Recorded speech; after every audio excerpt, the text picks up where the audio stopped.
What's up everyone and welcome back to the MMA Zone. Today, let's get started with Chimaev cautions Diaz against press conference antics. Leading up to UFC 279, top-ranked welterweight prospect Khamzat Chimaev wants to make sure that Nate Diaz and the Scrap Pack aren't going to cause any trouble during the pre-fight press conference like they did years ago with Conor McGregor. Over the course of the pair's two meetings, Team McGregor and Team Diaz got into it on several occasions, with the UFC even going as far as to hire uniformed police officers to stand on stage at weigh-ins in order to keep the peace between the pair.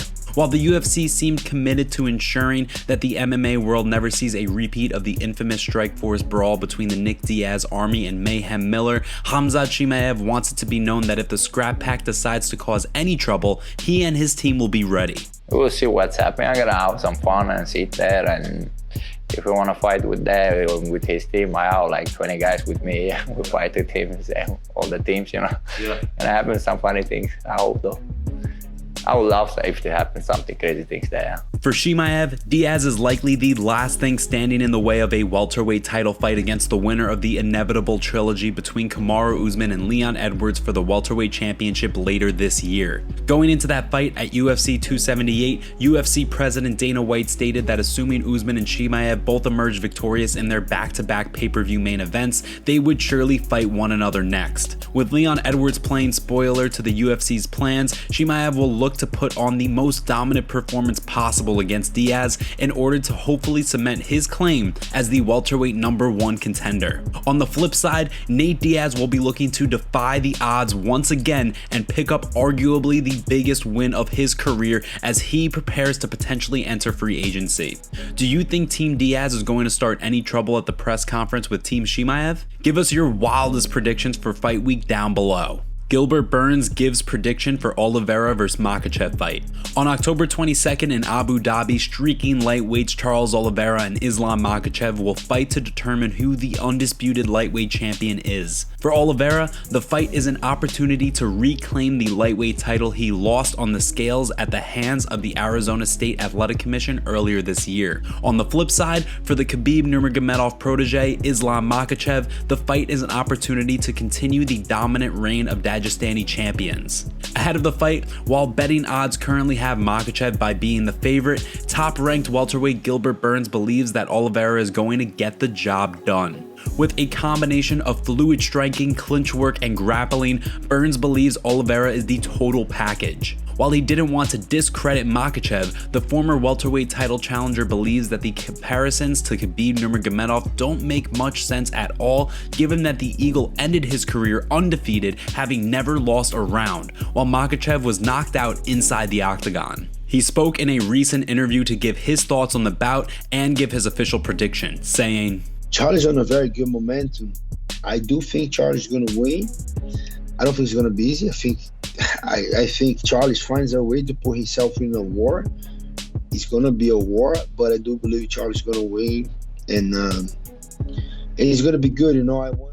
Oliveira has been on an absolute tear of the lightweight division, picking up notable wins over Michael Chandler, Dustin Poirier, and Justin Gaethje over the course of his 11-fight unbeaten streak. To his credit, Makhachev has also put together an impressive 10-fight win streak since suffering the lone loss of his career to Adriano Martins in 2015. With both men riding incredible win streaks into the bout, it's no surprise that the fight is gearing up to be one of the most highly anticipated title fights in the history of the lightweight division. When the two square off for the lightweight belt, who do you think leaves Abu Dhabi as champion? Give us your predictions in the comment section down below. Next up, Joe Rogan praises Demetrious Johnson. He is one of the greatest of all time.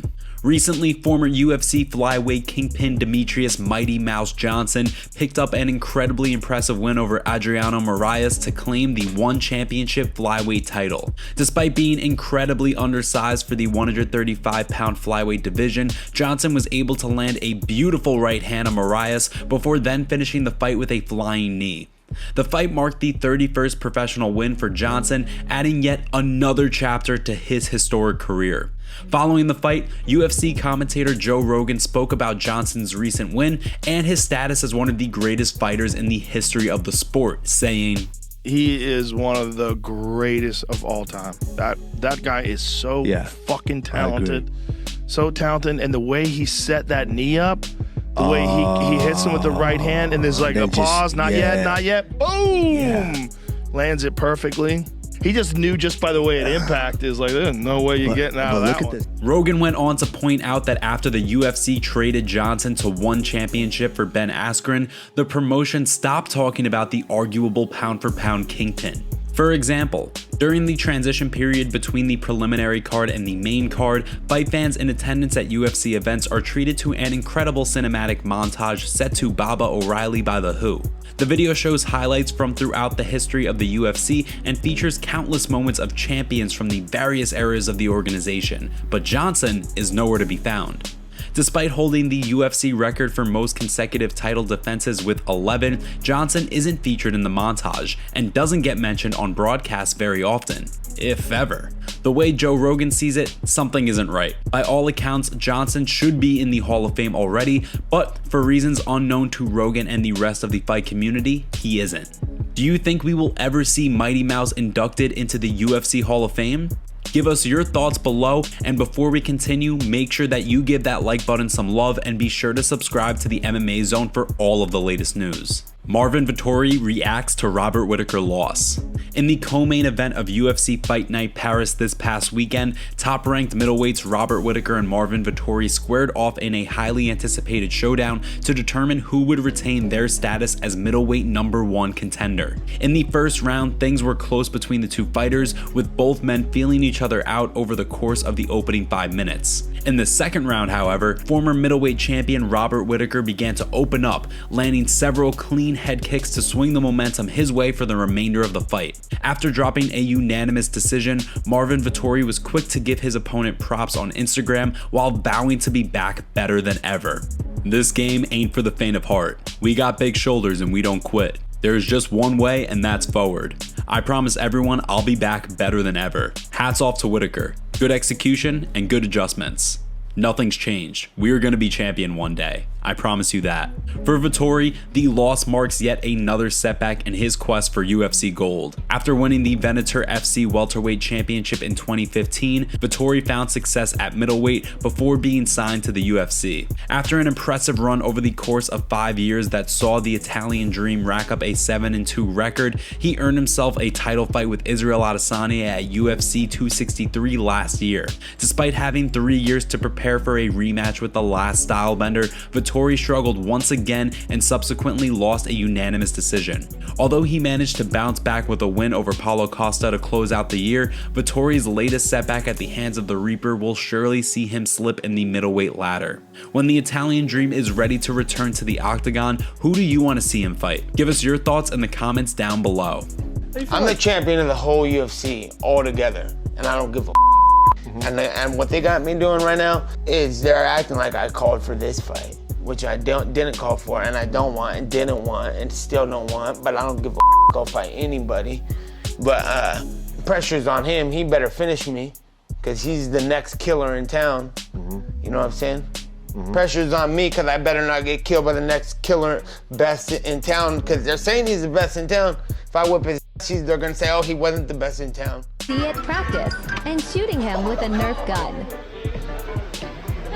This damn kid snitched on me.